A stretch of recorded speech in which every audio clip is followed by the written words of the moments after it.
and I welcome you to our second Legislative Advocacy Day workshop. This workshop will be focusing on promoting fair lending practices. Thank you for being with us. I ask that you remain muted until we reach the questions and answers portion of the program. Our opening reflection for social justice comes from our daily prayer guide and program resource book. Faith in seeking justice isn't always a straightforward connection. We often separate the two because it feels safer.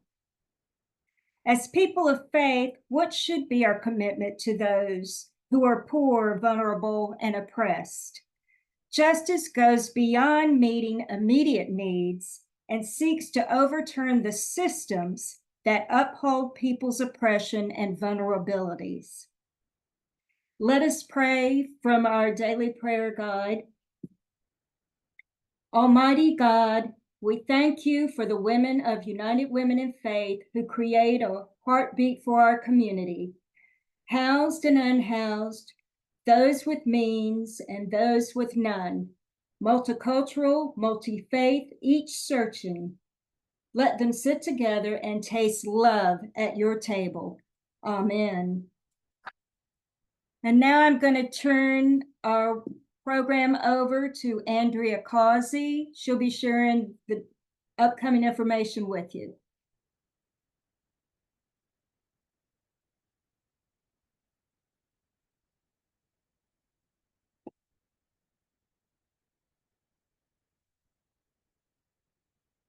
Is Andrea with us?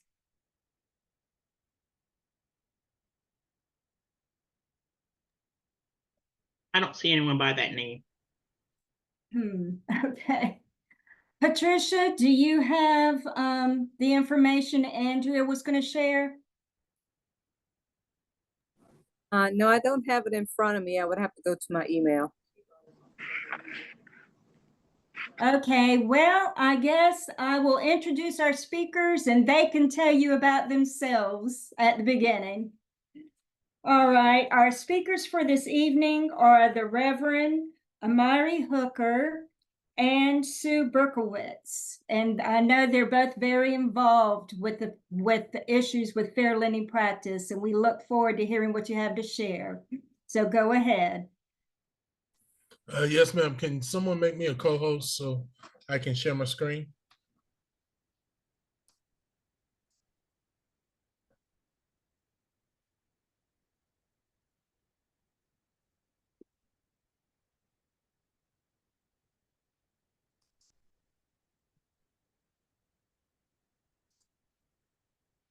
Okay.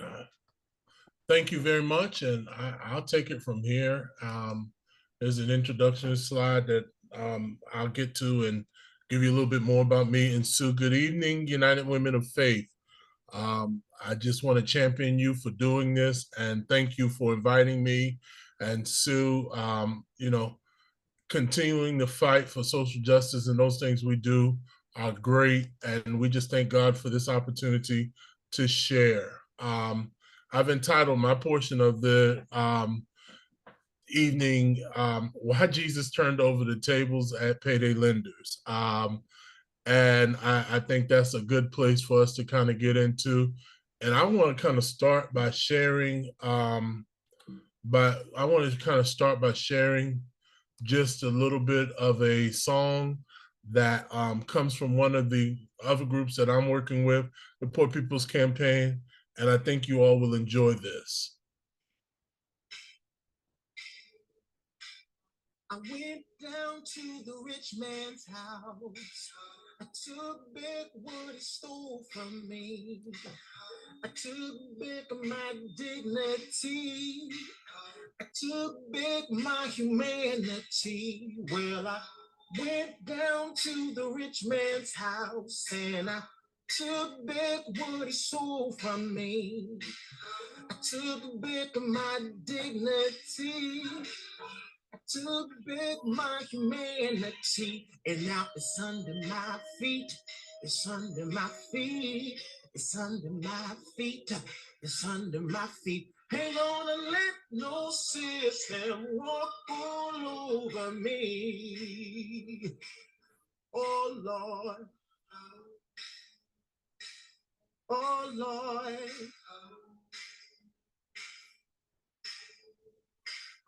I went down to Washington, D.C. I took back what they stole from me. I took back my dignity. I took back my humanity. I went down to Congress and I took back what they stole from me. I took back my dignity. I took her back. Oh. Yeah.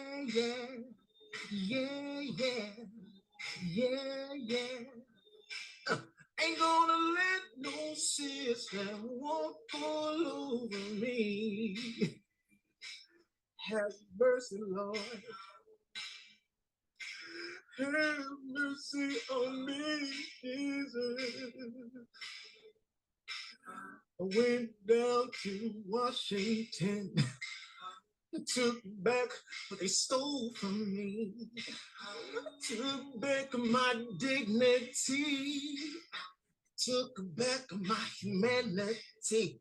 I went down to the state capitals and I took back what they stole from me. Look here. Every state in the nation, every state in the nation, we gotta go. We gotta go. We gotta go. We gotta go. Ain't gonna let no system walk all over me. And I think that kind of gets us where we're going. Hope you all enjoyed that. Basically, with me and Sue kind of put forth, and I don't know if we get through all of this, but want to do a little opening remarks and presentation of who we are. And then I'm going to, in segment 2, I'm going to focus on the biblical principles and Christian perspectives on debt and debt advocacy. Because I basically, when I looked at it, I said, oh, it's a bunch of stuff I can talk about. But I wanted to kind of stay in my lane and focus on why it is that the Christian, why it is the United Woman of Faith would engage the issues of predatory lending. And then in the our third component, Sue Berkowitz is going to come back and really give us some of the nuts and bones of this whole predatory lending and where we are with fair lending and the Fair Lending Alliance. And then we'll come back with a little discussion towards segment 3 and questions and answers and the end of the presentation. So at this time, what I want to do next is just go into a little bit of, I guess, presentation. Reverend Amari Bernard Hooker. I pastor Wesley Chapel in Lake City. I've chaired the advocacy ministry team. I've been with you all when you were United Methodist Women several times, speaking on behalf of the Poor People's Campaign and on racial reconciliation through the annual conference. I'm a trainer for both the Poor People's Campaign as well as a NAACP trainer. And I am the current SCJ Southeast Jurisdictional Chair of Black Methodists for Church Renewal. Sue, do you want to unmute now or just come back and introduce yourself when we switch persons? I can just introduce myself when I get started. So I want you to have as much time as you need. And I'm going to try to stay into my time. So basically what I want to cover is biblical and Christian perspectives on debt and debt advocacy. And this is where I want to start. Basically I want to start with the Samaritans and interest. And I want to start with interest because I think you all need to know the basis of predatory lending is interest and interest rates and how they affect our people and how they affect the community. and in summer or Samaritan, where we pretty much start with modern day understanding of civilization, interest was Moss, and Moss really meant cattle. And then as we move forward into Greek civilization and Egypt civilization, the word myth means also to give birth. And this is interesting because these were actually positive ideas and ideals based on the fact that interest meant to increase something, and it came from the perspective of the lender. So the lender was the one that was happy to get something. And then when you start looking at the Cappadocians and 2250 and 2251 before Christ, the interest basically guaranteed the weight of silver and gold. And then I think some of you may have heard of the Harambe, the Hamba Code and the Code of Hambari, which includes banking practices. And there were some 100 articles on interest way back then in BC and the 2000 BCs. Even the Babylonians were accustomed to charging interest. So we see where this discussion of interest really comes from. And then we move forward to the Old Testament.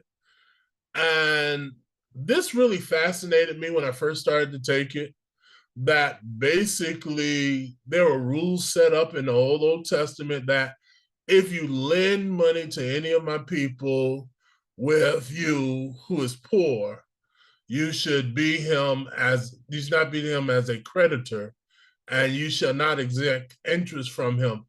Basically, we see way back in Exodus 22 that as the Hebrews were moving forward, as they were going into the land, as these Jewish people moved, there was a whole understanding that you shouldn't charge interest on your brothers and sisters. You know, that was just a bad thing, and not to do it. And you even see down here in Deuteronomy, the 23rd chapter, you should not lend upon interest to your brothers and sisters. You know, that whole idea of not lending interest on victuals, and that's food stuff, interest on anything that was lent for interest.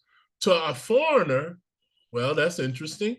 You may lend interest, but to your brothers, you shall not lend interest.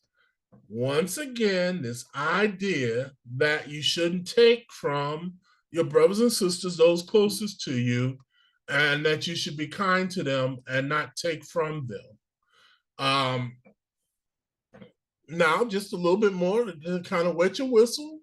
There was not a prohibition. And it says basically the reason for there not being a prohibition of receipts by Jews from interest and the Gentiles vice versa is held by modern rabbis to lay in the face that the Gentiles had at no time law forbidding the practice of usury. And you all, and when you start talking about fair lending and lending practices, you want to get that biblical word usury, and usury basically means when we put unfair burdens on persons or unfair penalties on persons who are trying to get out of debt or deal with borrowing and lending. Conditions charged with the Gentiles, and that basically meant the non-Jews, that you could basically lend to them and charge them interest. However, modern Jews had to change that because once the Gentiles had a policy or fixed rates on interest, that changed the whole idea. Interest in Hebrew as a whole is this nishek, actually means bite or something taken apart. And what I found fascinating here is interest kind of changes his mind or the mindset. If you remember when we started, interest was from the perspective of the lender. Now interest is seen from the perspective of the borrower. Why is that key for the Hebrews? If you know the Hebrew story, you know that the Hebrews moved into bondage. They found themselves in bondage in Hebrew, and they found themselves in bondage in Egypt. And as they're coming out of bondage in Egypt and reestablishing their society, now is key that they start to establish rules and understandings from the idea or perspective of the marginalized. You'll hear from Sue later on that it's pretty much the marginalized persons that pay the penalty for what we call interest or high interest loans or high interest rates. Couple key concepts I think you kind of got to get when you talk about the biblical idea of debt is Jubilee. There'll be a little video a little bit later on about Jubilee, but basically this understanding that debt does not last forever, that there's a biblical mandate that after a certain period of time, we are released from our debts. That's the same concept we get the laws and our understandings of bankruptcy from, that after a certain amount of time, you are relieved from your debts. And we really, as Christians, as followers of the Hebrew and Jewish tradition, need to embrace these concepts of Jubilee, forgiving people when they've been in debt too long, and bankruptcy, allowing people to at least get out of debt when they've been stuck in debt and it's been harsh. Wanted to let you just listen to a quick video on the Jubilee relief from something called Debt Relief Radio. And while you're listening, I want you to kind of listen for what he says is the moral understanding of the question. So many parts of the Bible that talk about the year of Jubilee and how every 7 years debts will be forgiven. And that's been incorporated over the years into different systems of law. And when the United States Code was written, it was incorporated into the United States Code as the bankruptcy section of the code. And we actually even carried through the time period up until just a few years ago. You could file bankruptcy every 7 years. Really? And it's not a coincidence. It's directly from the Bible. I have the information on my website if you're interested in reading the specific. Is it Old Testament or New Testament? It's the Old Testament. Old Testament. Yeah, Interesting. it's mentioned many times. So I've got that posted on my website. But a lot of times people they have a moral objection to filing bankruptcy. They think they're not doing the right thing. They think they're doing something that would be viewed negatively, in the eyes of in the eyes of God or whatever your belief system is. But it's just not the case. In fact, it's the creditors that are being judged for not forgiving the debt. So 7 years is plenty of time to be in debt. And I mentioned this last time, but human beings were not put on this earth to suffer, and we're not put here to be in debt for the rest of our lives. So that's why bankruptcy is really important. Okay. Did you hear what he was saying? He said basically it's the creditors. People think that it's us moral, but basically it's the creditors that need to ask the moral question. When you're loaning people money, what is the moral question? What are you doing by loaning and charging high interest loans? What are you doing? Morality is that whole question of how am I treating this person? But he said most of the time it's the lender who had to do it, had to feel it, that feels shame and disgrace about things like bankruptcy and feels shame and disgrace about asking for help in any way. So I wanted to just point that out. I did lift some other traditional understandings of interest from the ancient Greece. We love talking about Plato, and basically Platonic law opposed receiving any form of interest. And Aristotle in his Politics characterized interest as the most unnatural category of earning. I just find that fascinating, the whole conversation that, charging people, especially unfair interest on borrowing money when they need it, how unnatural that is and unordinary. Demotion basically said that in 300 BC. We're getting closer to the birth of Christ. In 350 BC, before Christ, that basically Greece, the interest rate was 10% for ordinary and 20 to 30% lending for risky business. But by 200 BC, 200 years before Christ, the Greek island of Delos became the first financial center, and banking really was birthed in that point.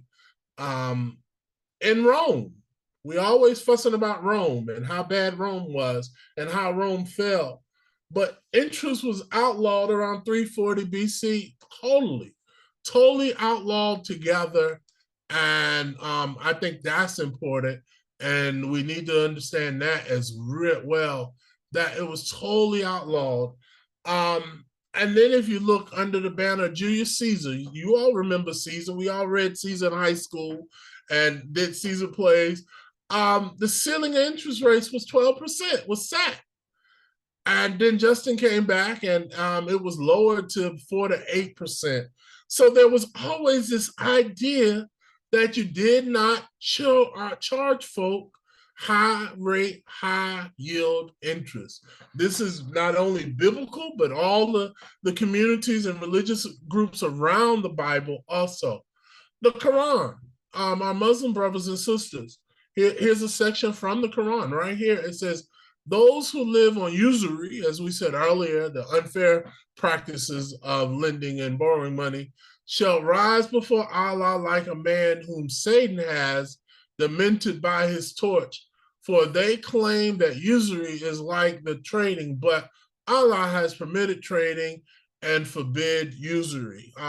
So even the Muslim faith right here is showing us the harm of this whole concept of interest and high interest. And here we are. Now we've worked our way into even the conversation leading up to 30 AD. That's after the time of Christ, Anno Domini. And Jesus Christ reacted against usury. And Jesus Christ entered the temple of God and drove out all who sold and brought in the temple and overturned the table of money changers and the seats of those who sold pigeons. He said to them, it is written, my house shall be called a house of prayer, but you make it a den of robbers. Oftentimes that passage is misconstrued in Matthew 21 as being about, selling in the church, but really what it's about is the money changers. And that's about saying the value of money can be lifted and lowered based on who is buying or who is selling. And to me, that opens the door for how we treat people who are dependent upon the system. We started with that song and went down to the rich man's house, but how do we treat people that have no other choice, that have no other help? And I think that is really what we should conquer. And as United Women of Faith, what you should really focus on and look at. I'm going to end with this last little video here about debt forgiveness and Leviticus 25 and Deuteronomy 15 and Jubilee. You'll hear one more form of predatory lending that Sue probably won't lift up too much, but student loan, but I like this video, so it's in there. So whatever. Here we go. What I would like to do, though, is look to see what Scripture tells us about repaying debts. And what the Bible tells us undercuts not only all of these arguments in the student loan debate, but it undercuts our entire financial system. So we all know the Bible's concept of the Sabbath. One day every week is supposed to be a day of rest, 1 day out of 7. But the Bible also instructs us to have a Sabbath year. Every 7th year is to be a Sabbath year. Leviticus chapter 25 tells us that on the Sabbath year, you allow your land to lie fallow. In other words, don't plant crops on it. Allow the land to have a year of rest. And Deuteronomy chapter 15 tells us that in the Sabbath year, all debts are canceled. Now, if that sounds radical, to cancel all debts every 7 years, It gets even more radical as Leviticus chapter 25 goes on to describe the year of Jubilee. The year of Jubilee happens every 50 years. That is, after 7 cycles of a Sabbath year every 7 years, because 7 times 7 equals 49. So the 50th year is the year of Jubilee. And on the year of Jubilee, all property is returned to the original owner, except, by the way, houses that are built in cities. Not only that, not only is all property returned to the original owner every 50 years, but any time before the year of Jubilee, you're allowed to redeem or buy back any property that you've sold. Now, there's no evidence that ancient Israel actually obeyed this command for a Sabbath year and a year of Jubilee. But imagine how different our society would be if we followed these commands. It would mean that every 7 years, all loans are forgiven, not just student loans, but mortgages, credit card debt, car payments, you name it. Our entire economic system is based in large part on putting money to work to earn more money. Now, this would not affect the stock market. The stock market basically means you're buying a share of a company, that's called your stock, so that you can have a share of the company's profit, which is your dividend. And that, if we followed the Sabbath year and year of Jubilee, would continue to function as usual, unless the profits from your company come from banking. Oh, Because here we go. banking would be completely different. Banks make their profit on the interest that people pay on their loans. The year of Sabbath and the year of Jubilee would mean that all banks would have to hit a giant reset button every 7 years when all debts would vanish. And those who struggle under debt would get a reprieve. And the incentive for giving loans in the first place would be more about being open-hearted to people who are in need than about seeking profit for yourself. That's where I wanted to get to. What is the purpose of lending, and what is the purpose of giving those loans in the first place? I'm running just a couple of things. Church law forbid charging interest when the Catholic Church got started. The popes were against interest, but only the Jews could still give interest because they were not Christians. So there was this conversation between the Jews and the Christians. So all of the persons charging interest became Jews. And then the Jews changed and said, oh no, we also believe in this idea of returning back and the whole concept of Jubilee. So then they didn't have, they were forbid from even practices with Jews. Last thing I want to live with is this Thomas Jefferson quote that I found on banking. I just like it. And it says, I believe that banking institutions are more dangerous to our liberties than standing armies. If the American people allow private banks to control the issue of their current currency, first by inflation, then by deflation, the banks and corporations that will grow up around the banks will deprive the people of all property until the children wake up homeless on the continent their forefathers, and it does say conquered. That's it for me for now. I'm going to stop sharing and I'm going to turn it over to Sue, and then we'll go for questions. Okay. Thank you. That was really fascinating. I really appreciate that, Reverend Hooker. I'm going to share my screen now. I've got a not nearly as entertaining PowerPoint. I can't figure out how to put videos in. And I'm going to talk to you about let's see, I started at the end, high cost and predatory lending. And I've spoke with y'all before. I'm with South Carolina Appleseed. I'm Sue Berkowitz. Last time I spoke with you, I was the director of the program, and I'm happy to say I've been able to step down as director, and now I'm the director of policy, getting to just work on the issues that I really care about. And we have someone else who's running the organization. And that means that I get to spend all my time on things like trying to end predatory lending. And when I think about predatory lending and what it's related to, I think about financial health. And it is a understatement, a huge understatement for me to be able to say we have a predatory lending problem in South Carolina. There's three kinds of lenders that I really want to focus on because I think those are the three that truly cause the problems among folks who get caught up in predatory and high cost lending. It's not to say that banks don't have some responsibility. Problem is their responsibility is to do lending and do it in a cost-effective way, in a reasonable way, and they don't make loans to many communities and many people in our state. So the first group would be the finance companies. These are companies that often make collateralized loans that people can barely afford. Any small, medium, or large town in South Carolina has a boatload of finance companies. We know they have different names like World Finance, Regional Finance, Security Finance, Quick Credit. All of them do the same thing.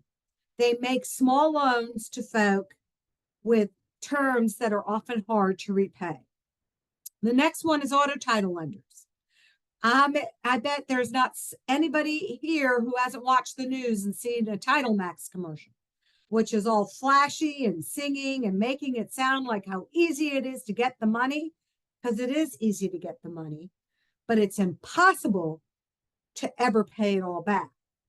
And these loans are always more than $601 or more, because in order to charge a very high interest rate, not just to 80 or 90% interest rate, but a very high interest rate, like 200-300%, they have to make loans over $600. They used to call themselves 601 lenders, because what they would say was it's illegal for me to make a loan to you for under $600. That was not true. What is true is they can't charge 200, 100, 200, 300% interest if they make a loan under $600. And then, of course, we've always got our payday lenders. You must have a checking or a banking account. The loan is always $550 or less. Payments are automatically deducted from the borrower's checking account each payday. And the maximum fee that they can charge for every 100 is $15 per 100. But that actually turns out to be 391% interest. So what I want to be able to show you now is what happens to people when they borrow from each one of these types of lenders. Let's start with an auto title lender. They usually will lend a couple $1,000s, and let's use for this example $3,000. They make the loan for 2 years. They charge 300% interest. Do you know what the monthly payment is? $753 a month for 2 years. Now, that's more than some people's rent. That's more than the utility bill. That's more than the food. And people who end up borrowing from title lenders can rarely pay it back, because for the privilege of borrowing $3,000, at the end of those 2 years, the borrower will have paid back that lender over $18,000. That's $15,000 in interest for a $3,000 loan. And nobody can keep up with that. And if you can't, what happens? Your car gets repossessed. Payday lenders. Now, I will tell you, if I was making this presentation 10, 11 years ago, I would have told you about the 4.5 million payday loans that were made in South Carolina every year. That's right, 4.5 million. That's because the payday lenders were not following the laws correctly, and the regulators were not regulating the laws correctly, and that people were getting multiple payday loans at a time, 7, 8, 10, 12, 20 payday loans. Why? Because every time they borrowed money and they had to pay back the full amount, they'd who had the money. If you didn't have, at that time, $300 on March 1st, what are the chances you were going to have $345 on March 15th or March 30th when your payment was due? Now, the good news is you can only make one payday loan at a time, and there's a database. And payday lending's really gone down. Why? Because they can't make as much money. So they're going into other forms of lending. But in 2022, we know that there were 32,097 South Carolinians who took out at least one payday loan. Those are the individual borrowers in our state. And those 32,097 people took out almost 150,000 payday loans. That means that they were taking almost $20 million out of the pockets of people in communities who can least afford it. Now, some people take one payday loan and that's it. Out of the 32,000 people, 26,000, a little over 6,000, only took out one loan. But 33% took out 5 or more loans during that period of time. And almost 27% took out 6 to 12 loans. So this means that your average person borrowing from a payday lender took about 7 loans. And why is that? Because if you borrow $550, when it's due in 2 weeks or a month, you now owe $632.50. And nobody has that kind of money to pay back. If you're borrowing money from a payday lender, you're not going to have that kind of cash available to yourself. Then we have our installment lenders. In 2022, 1 billion, 100, you know what? I wrote this down wrong. It's 1,181,526 consumer installment loans were made in South Carolina. 44% of those were renewed, refinanced, or flipped. That means the individual who borrowed the money and couldn't afford to pay it back repaid, the lender paid themselves back, and they made a brand new loan to the person, starting all over again with new interest and new fees. Only 25% of loans out of the 1 billion loans that were made were actually loans that were paid back in full. Only 25%. Almost 18,000 cars were repossessed from these loans, which are probably mostly auto title loans. More than 10,000 debtors filed for bankruptcy. And more than 13,000 additional actions on top of the repossessions were filed against borrowers. Of the $2.7 billion loaned, more than 589 million. These numbers are so big, I get myself confused. $589 million were more than 90 days delinquent. So we're talking about 20% of those loans are 90 days delinquent or more. The most frequent interest rate or APR rate for loans between $600 and $2,500, or 61% of the loans that were made, the most frequent annual percentage rate was 127%. 127% interest.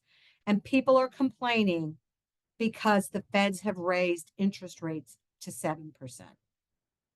The most frequent APR for loans less than $600, or 20% of all loans, was 193% interest. Now, these are just installment loans. These are not the payday loans. These are the installment loans. So how do we fix this? Well, last time I spoke with y'all, I was talking to you about an interest rate cap. And we did have a bill for an interest rate cap last year and numerous other times. And despite having 5 subcommittee hearings last year, we could not get an interest rate cap bill out of the South Carolina LCI subcommittee. That's how much money, time, and energy these lenders were using to fight against us. There are over 30 lobbyists representing these industries. So what did we decide to do? We realized trying to get a rate cap, and I wholeheartedly and every ounce of my soul believe we need rate caps, but more than anything, we need to cut these practices. So we decided we were going to get a bill filed that would make it an unfair trade practice, first of all, to send a live check to consumers. I don't know if y'all have ever heard of live checks, but some lenders will literally mail a check to a borrower, a real live check. And on the back of that check, it had little teeny tiny writing. It will have the terms, the interest rate, whether they're taking your collateral, how much you're going to have to pay. And they're targeting certain communities. And I will tell you, they're primarily Black and brown communities and always low-income communities, because they want to target people who are struggling to make ends meet because they don't make a living wage and costs have gone up. And when that check comes in the mail, it's like manna from heaven. And it gets deposited. And then suddenly someone's finding themselves owing payments they can't afford. But we also want to say that you can't make a loan to a consumer without looking at their income and expenses and document that this consumer can actually repay the loan. Because remember, I showed you in a previous slide how many loans are refinanced and how many loans are creditors or lenders paying themselves off and putting more interest on, and they're making hundreds of millions of dollars. It's because they're counting on people not being able to pay back the loan. So they'll get you to pay your interest off. They'll get you to pay all your credit insurance off. And then what they'll do is say, you know what, you're behind, but I don't want to have to sue you. I don't want to have to take your car. How about if we just refinance you and add all that interest back in and let you start all over again, because we're good guys. And I have had clients and consumers that I've worked with over the years who one of their longest relationships is with their consumer finance company, who goes and gets them to come back over and over again because the individual cannot afford to pay the loan in full, so that they can keep gouging money off of them over and over and over again. And we want to make this an unfair trade practice. And you know what? We hit a nerve, because they're fighting us tooth and nail all over again to make sure that they don't have to do that. They don't want to figure out if somebody can afford to pay it back. They want to figure out how they get someone on the hook and they keep them there so that they are a constant payment source for them. So Senate Bill 910, it's a bipartisan bill. It was filed in the Senate. It had 4 subcommittee hearings. It had a full committee hearing. And I will tell you, if you want to see that hearing and hear the bill sponsor just chew them out, you can go into the State House website, and all of those videos for the LCI, Senate LCI committee are on the web, and you can see what was said to them. So it's now on the floor of the Senate. And somebody's put an objection on it. And they are, as far as they're concerned, it's never going to be heard. And there's a good chance it can't be heard. But we need you. We need you to let Senate leadership, your senators, and the leadership members of the Senate know that there needs to be a vote on Senate Bill 910. And you also need to let them know when it comes up to vote yes on the bill, not to support it, because they'll always support you. We need them to vote yes on those bills. Because if we can get this bill through the Senate and to the House, and we can get these practices stopped, we may never get an interest rate cap, but we can stop the very practices that are causing people to have to borrow and reborrow and having hundreds of millions of dollars taken out of the pockets of low-income people and out of communities that can least afford it. We can stop that practice. But the other thing we need to do is we need to make affordable credit available to all in South Carolina. I also say go work with your local community banks and credit unions to develop programs that will allow people to access needed credit. You know, what these predatory lenders always say is, well, if we don't lend, nobody will lend to them. No, the reason people go to predatory lenders is our community banks and our credit unions are not in the communities that need them. And they don't have products that make it affordable for people to borrow. And they can make money back from folks who are low income. Because if you can take out a loan with a reasonable rate, you can pay it back. Being low income does not mean you don't pay your bills. Poor people pay their bills, but they also have to pay more for everything. And this has got to stop. And this, through Senate Bill 910, that is a huge step that we can take to stop these practices. So I'm here to answer questions along with Reverend Hooker. Okay, thanks, Sue, so much. And yeah, we want to field some questions. I'm sure you all have questions. Sue told us exactly what we need to do.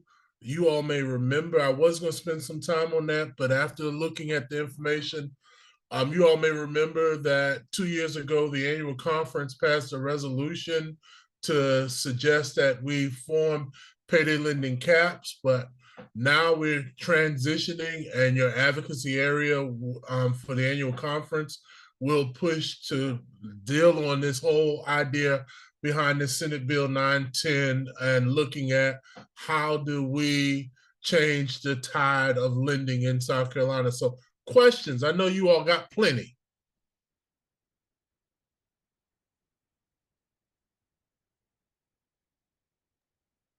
You can put your questions in the chat, or you can just unmute yourself and ask your questions. Feel free.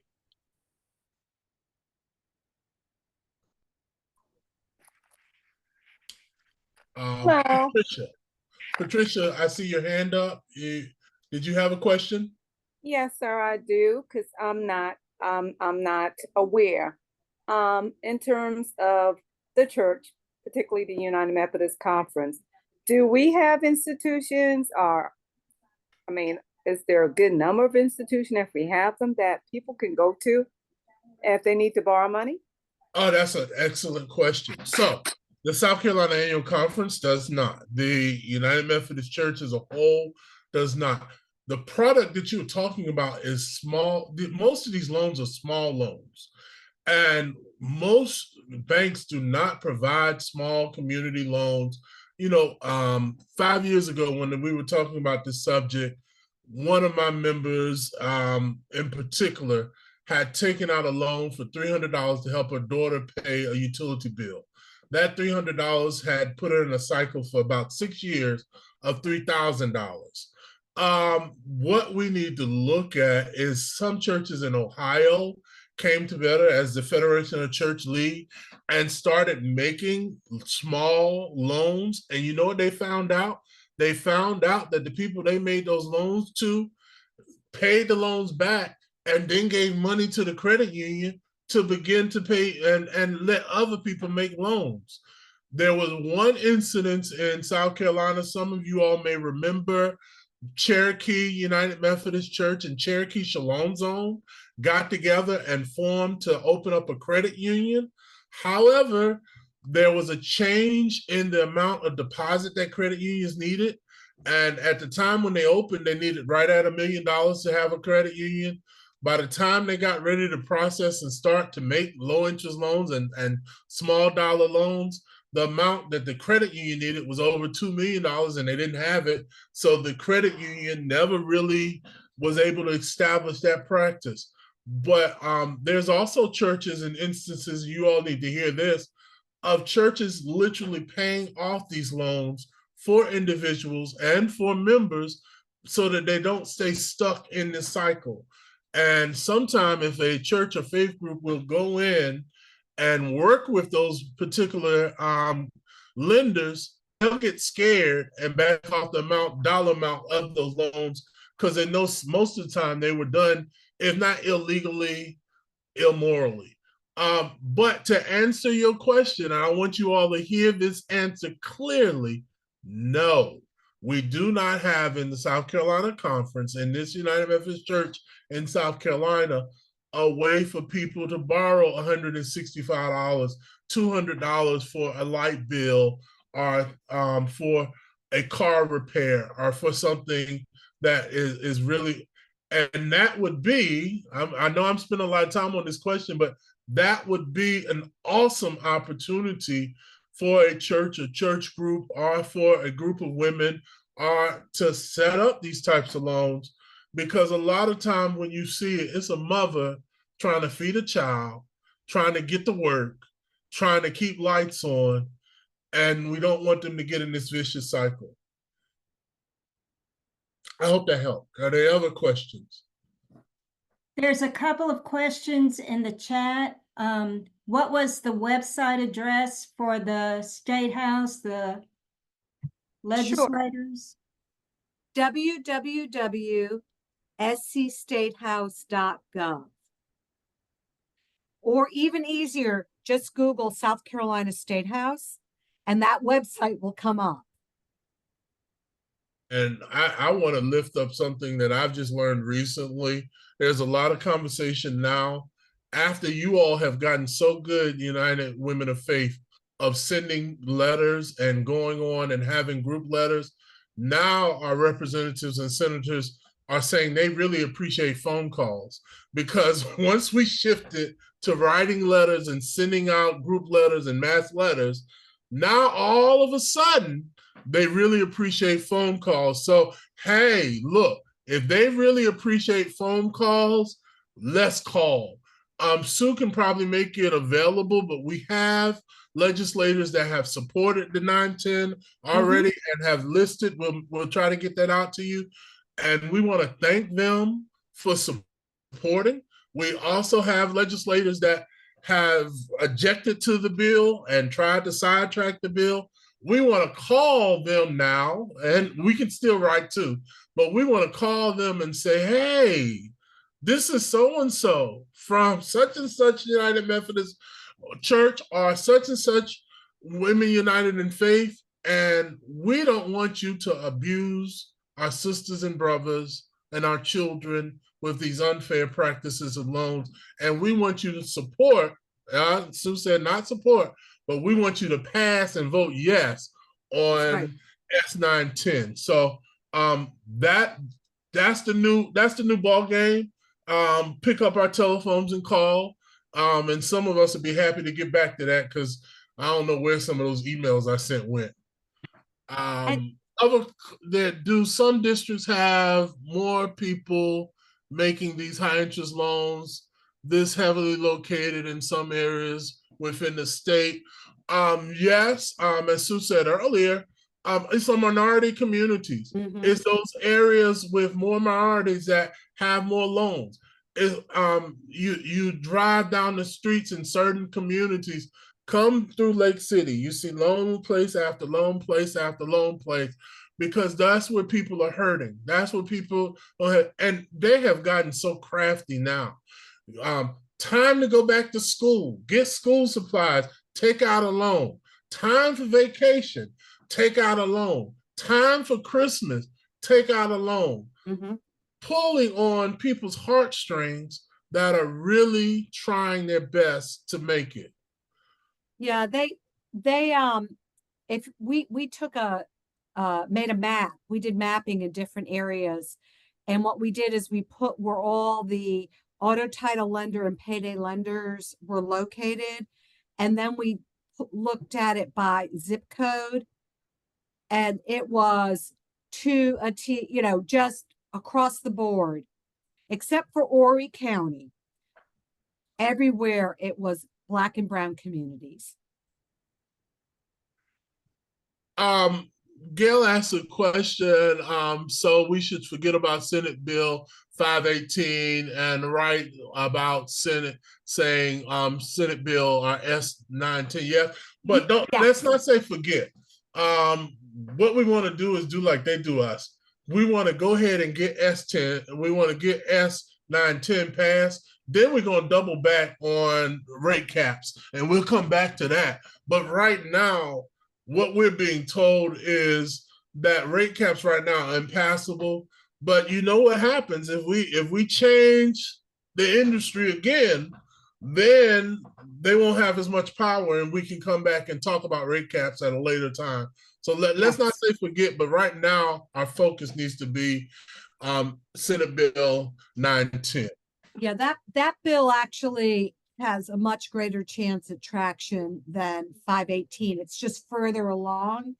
But now they're realizing that they never thought, I can tell you, I can promise you that the lobbyists in the industry never thought this bill would ever get out of full committee. And they did everything they could to not let it get out of full committee. Senator Davis, who is the primary sponsor, and I'm going to tell you, Senator Davis is a conservative, libertarian Republican from Beaufort County. So he is not, somebody who you would think would have automatically gotten this. He's a free market guy. But what he recognized is there's nothing free in the market when it comes to these kinds of loans, that the practices are entrenched and that they're extracting so much wealth from the very people who cannot afford it that it had to stop. Okay, also in the chat, Angela asked, how do we discourage them from coming to our community? You mean opening a new business? It looks like that, yeah. I mean, I think the best way to do it is to get responsible lenders and programs for responsible lending in your community. Because if they're there won't be a market for these types of lenders. And that's why I really do push on a regular basis that it's not going to be enough just to get rid of these lenders.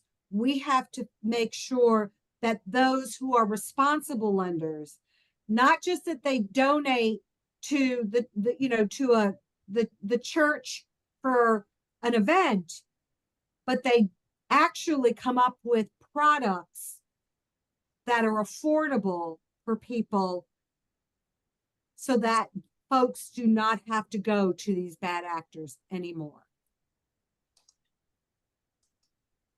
Yeah. It says SCTEA. Oh, you're on mute.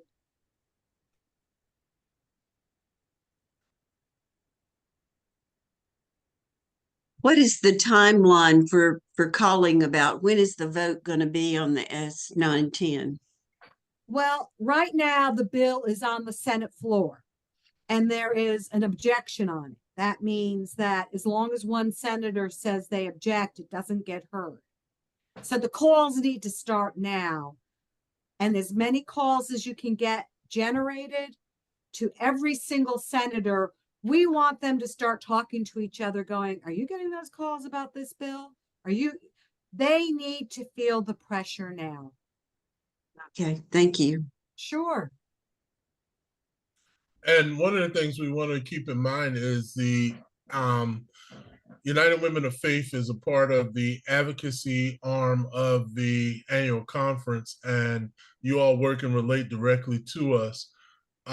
I would suggest that you all may follow up with this meeting and ask the advocacy arm to put forth another resolution that deals directly with this lending practice. Now, what you want to do, because we know how slow our church works as well, is you want to suggest that we look at the issues around Senate Bill 910. So those are the issues of providing resources. Those are the issues of ending the unfair practices. And therefore, we can even mention the Senate Bill 910, but what we need to do is frame it in such a way. So I would suggest that you all may want to suggest to your representatives in connectional ministry that that's something that you look at for this time.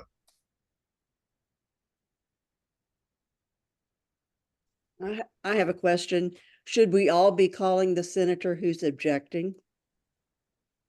I always think it's the best folks that you should call are the is your senator. Because that's what they're looking at. They're looking, they have to hear from people who can or may not vote for them because of this. Mm-hmm. And so if you can generate lots of pressure on your own senator, that's going to make more of a difference, because the senator that's objecting, if he gets calls from around the state, the only ones that are going to matter are the ones from his district. And that's what's so wonderful about your group, is you're from all over the state. And so that's pretty powerful, that you can generate, you can go back to your places of worship and you can get people to make those calls. And suddenly they're realizing, oh, we can't just hide up here, and they know about it at home now.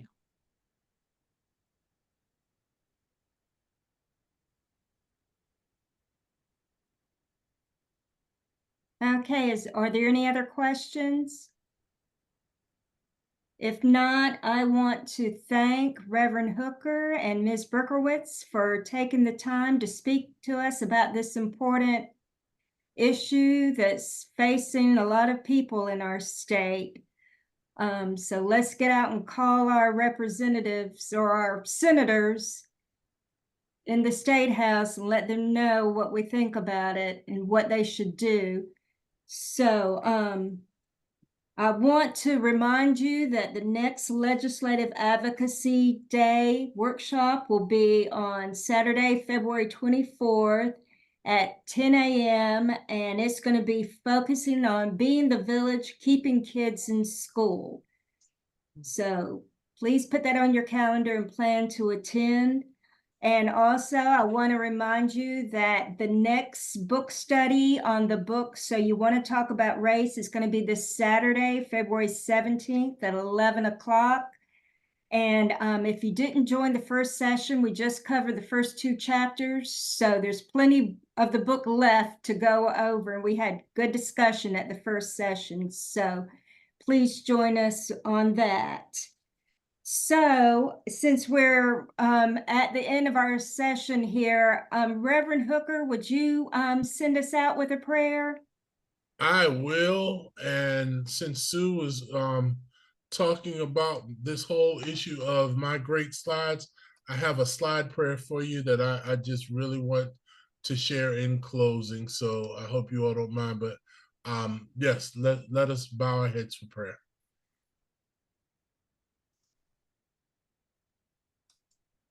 discussion, and our entire economic system would be different if we actually followed the Bible. Would you pray with me, please? Lord, we're so used to the way that things operate in our world right now that we can't even imagine a different way. And for some of us, hearing what you describe in the Bible might even sound like socialism or communism, even though it is a bit different from that. But Lord, what you offer, what you teach, challenges us. So help us, Lord, to receive your challenge and to rethink things that we take for granted in order to see them not only in a new way, but in your way. Amen. Amen. Thank you all for having me. And Sue, have a blessed night. Thank you. Thank you for coming. Thank you so much. Thank you. Thank you. Thank you. Have a good evening. Yes, Thank you you, all have a good everyone. evening. Thank you. Great program.